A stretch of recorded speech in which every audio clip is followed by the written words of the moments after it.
Ayan guys, naikabit na natin yung oxygen sensor bank 1. Ngayon gagawin natin, scan natin siya ulit.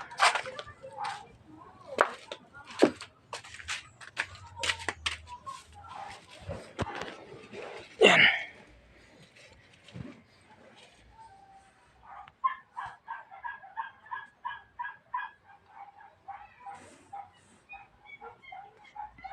Ang ano kasi nito guys, yung DTC nito hindi siya ma-delete.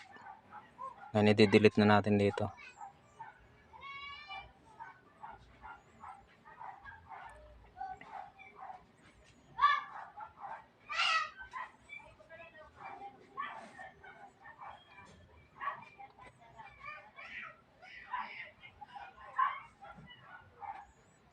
Ayan.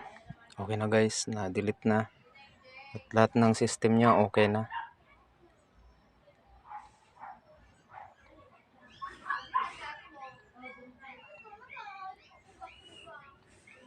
Ngayon paandaran natin guys kung nandyan pa yung namumula na yun.